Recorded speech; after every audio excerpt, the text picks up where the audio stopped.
పుష్ప ఓటీటీలో వచ్చేస్తుంది. వెంకన్న ఉత్తర ద్వార దర్శనం 10 రోజుల పాటు చేసుకోవచ్చు. ఈలోగా ఇంత వేలం వెరి ఏంటి? సంధ్య ఘటన ద్వారా నేర్చుకున్న గుణపాఠమేది? మళ్ళీ అవే తప్పులా జనాలు? మీరు ఇంతగా ఎగపడితే ఏ అల్లు అర్జున్ మాత్రం కాపాడగలడు? ఏ వెంకన్న మాత్రం ఏం చేయగలడు? అంతగా ఎగబడ్డమేంటి? అంతగా తొక్కిసలాట్లేంటి? అంత పుణ్యం కోసం పాకులాటలేంటి? తొక్కిసలాట్ల తప్పెవరిది? తొండమాన్ చక్రవర్తి. సోషల్ మీడియా వ్యాప్తంగా ఇప్పుడు ఇదే చర్చ. ఎటు చూసినా ఒకటే మాట, తిరుపతి తొక్కిసలాటకు కారకులు ఎవరు, ఇప్పుడు ఎవరిని అరెస్ట్ చేస్తారంటూ సోషల్ మీడియా మొత్తం షేక్ అవుతుంది. కాస్త మొహమాటం అడ్డొస్తుంది, కానీ కొందరైతే ఎలాంటి సోయ లేకుండా ఆ ఇలా వైకుంఠ వాసుడైన వెంకన్న మీద కూడా కామెంట్లు విసురుతున్నారు. మొత్తంగా ఈ ఘటన ద్వారా మనం తెలుసుకోవాల్సిన నీతి ఏంటి? సంధ్యా థియేటర్ ఘటన మరవక ముందే తిరుపతిలో ముక్కోటి టోకెన్ల తొక్కిసలాట. 6 మరణంతో అద్దిరిపడ్డ తెలుగు జాతి.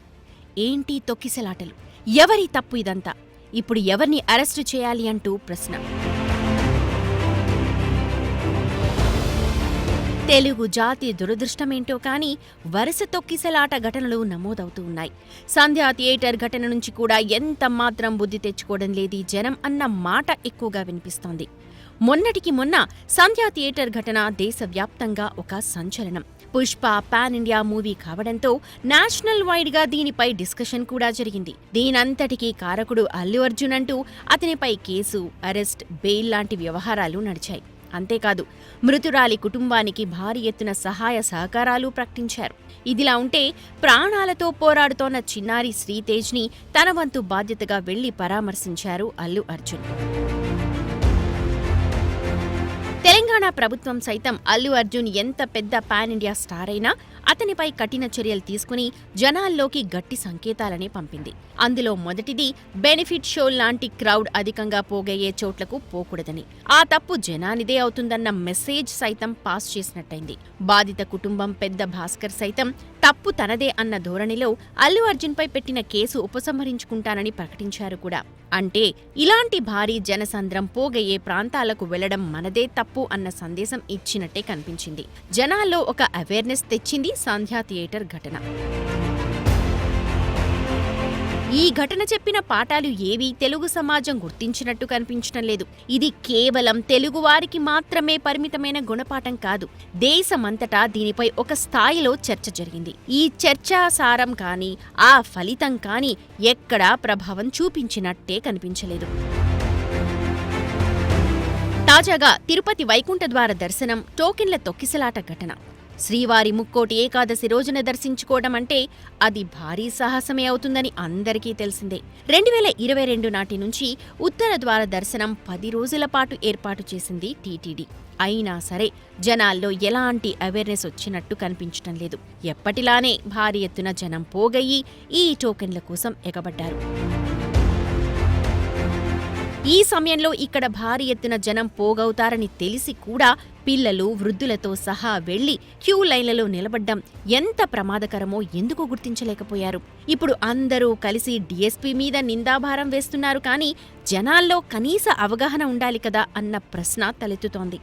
ఇక టీటీడీ తప్పిదం కూడా ఇందులో అంతో ఇంతో లేకపోలేదన్న మాట వినిపిస్తోంది. సీఎం చంద్రబాబు టీటీడీ ఈవోని కోరినట్టు లిఖితపూర్వక జాగ్రత్తలు ఏమైనా పాస్ చేశారా అంటే అవేవీ ఉన్నట్టే కనిపించడం లేదు. ఇదంతా ఎప్పుడూ ఉండేదేలే అన్న కోణంలో లైట్ తీసుకున్నట్టే కనిపించింది నిర్వాహకులు. అంతే తప్ప కట్టుదిట్టమైన భద్రతా ఏర్పాట్లు చేసినట్టు కనిపించలేదు.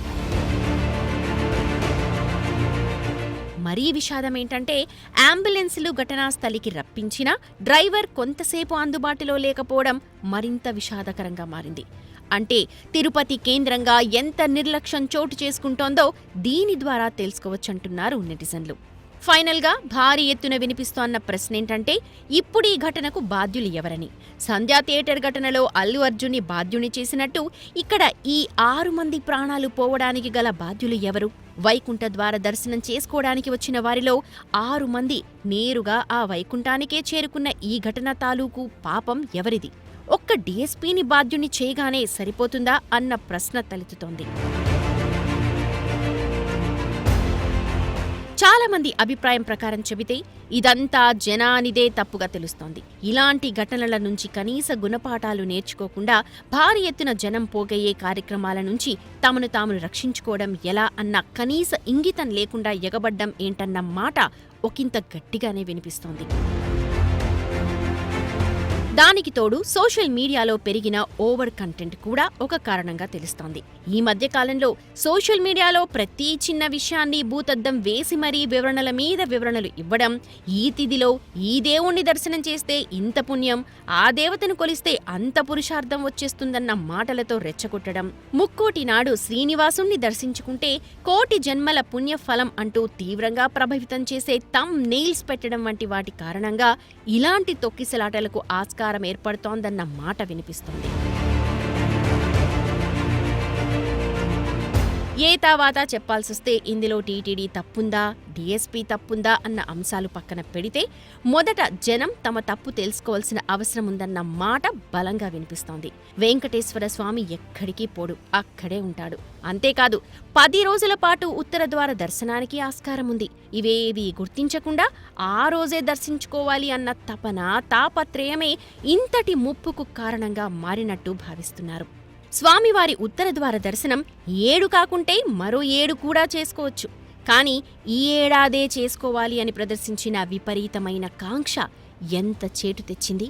సరిగ్గా ఆ రోజే దర్శనం చేసుకోవాలి అన్న తపన ఏకంగా 6 ప్రాణాలే తీయడం ఎంత బాధాకరం. అందుకే సోషల్ మీడియా వేలం వెర్రి పోస్టులను చూసి, పిచ్చి పిచ్చి థంబ్ నెయిల్స్ ని చూసి మోజుపడి ఎగబడవద్దని సూచిస్తున్నారు సామాజికవేత్తలు. ఇలాంటి భారీ జనసందోహం వెల్లువెత్తే చోట్లకు వెళ్లడానికి ఒకంత ఆలోచించి నిర్ణయం తీసుకుని మరీ అడుగు ముందుకు వేయాలండి. లేకుంటే మీరు, మీ పిల్లలు, పెద్దల ప్రాణాలకు ముప్పు ఏర్పడే ప్రమాదం లేకపోలేదు. తస్మాత్ జాగ్రత్త అన్న హెచ్చరికలు అందుతూ ఉన్నాయి. ప్రతి దానికి రియాక్ట్ అయిపోయి ఆ పని వెంటనే చేసేయాలి అన్న తపన, తాపత్రయానికి దయచేసి దూరంగా ఉండండి. వెర్రి మొర్రి వ్యామోహాలకు అవకాశం ఇవ్వకండి అన్న సలహా, సూచనలు అందుతున్నాయి. ఒక పుష్ప సినిమా ఇవాళ కాకుంటే రేపటి రోజున ఓటీటీల్లో చూడొచ్చు. పోయిన మీ ప్రాణం కానీ, మీ పిల్లల ప్రాణం కానీ తిరిగి తీసుకురాలేమని గుర్తుంచుకోండి. అంతేకాదు, ఇవాళ కాకపోతే వచ్చే 10 రోజుల పాటు వైకుంఠ ద్వార దర్శనం చేసుకోవచ్చు. కాబట్టి కాస్త సంయమనం పాటించండి అన్న సందేశాలు వెల్లువెత్తుతూ ఉన్నాయి. కాబట్టి గుర్తించాల్సిందిగా ప్రార్థన.